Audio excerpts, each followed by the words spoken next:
Hi உறவுகளே. இன்றைக்கி பார்த்தீங்கன்னாங்க, இன்றைக்கி வந்து ஒரு நியூஸில் பார்த்தேன். இந்த நியூஸில் பார்த்தீங்கன்னா, ஒரு குழந்தைய பெற்று அந்த குழந்தைய வந்து ஒரு பழைய புடவை இருக்குது பார்த்தீங்களா, அந்த பழைய புடவையில் சுற்றி இந்த குப்பைகள்லாம் அந்த செடி கொடியெல்லாம் இருக்கும் பார்த்தீங்களா, அந்த மாதிரி ஒரு பாழடைஞ்ச ஒரு பகுதியில் கொண்டு போய் போட்டுடுறாங்க. அந்த குழந்தை அந்த மேற்கொண்டு இதை கவனிக்காமல் அது மேலே குப்பையெல்லாம் கொட்டினாங்களா என்னன்னு எனக்கு தெரியல. அந்த குழந்தை வாயில் பார்த்தீங்கன்னா இறந்து போயிடுச்சு. அந்த குழந்தை இறந்துடுச்சு. அந்த குழந்தை வந்து வாயில் மண்ணெல்லாம் அப்படியே போய் அடைஞ்சு மூக்கெல்லாம் மண் அடைஞ்சு அந்த மாதிரி ஒரு சூழ்நிலையில் அந்த குழந்தைய வந்து பிணமாக மீட்டிருக்கிறாங்க.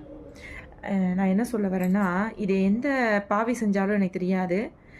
ஆனால் அந்த பாவிய அந்த அளவுக்கு செய்ய தூண்டின அந்த பாவப்பட்ட பிறவி இருக்கான் பார்த்தீங்களா, அந்த குழந்தைய கொடுத்த அந்த ஒரு பாவப்பட்ட பிறவி, அதுக்கு என்ன ஆண்டவர் என்ன கூலி கொடுக்க போகிறாரு அது எனக்கு தெரியல.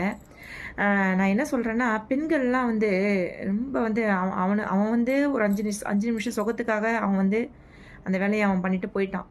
இதனால் பாதிக்கப்பட போகிறது உடம்பளவிலையும் மனதளவிலையும் பாதிக்கப்பட போகிறது பெண்கள் தான். அதனால தான் வீட்டில் பெற்றவங்களாம் அதுக்கு சொல்கிறாங்க, எதுக்கு தெரியுமா, பார்த்து போங்க, பார்த்து ஜாக்கிரதையாக போங்க, அங்கே பழகாதீங்க இங்கே பழகாதீங்கன்னு 1008 கண்டிஷன் எதுக்கு போடுறாங்கன்னா, ஆண்களுக்கு கர்ப்பப்பை கிடையாது, பெண்களுக்கு மட்டும்தான் அந்த கடவுள் கர்ப்பப்பை கொடுத்துருக்காரு. அதனால் எப்படி பார்த்தாலும் பாதிப்பு வந்து பெண்களுக்கு தான். அதனால தான் சொல்கிறாங்க பெரியவங்க வந்து அந்த பெண் குழந்தைய வெளியே அனுப்பிட்டு வீட்டுக்கு வர வரைக்கும் அந்த வயிற்றில் நெருப்பு கட்டிட்டு இருக்கிற வேண்டிய சூழ்நிலையாக இருக்குது.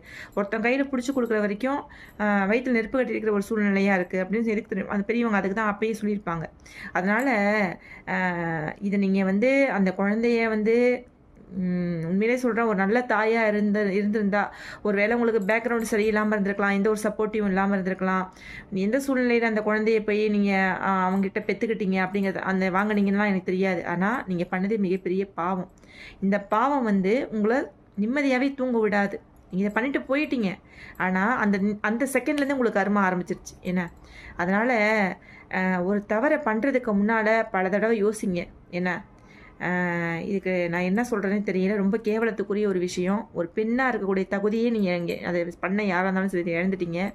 ஆனால் அந்த கடவுள் வந்து உங்களை சும்மா விட மாட்டேன். அந்த குழந்தையோட பாவம் உங்களை சும்மா விடாது. அவ்வளோதான் நான் சொல்வேன். நன்றி, வணக்கம் உறவுகளே.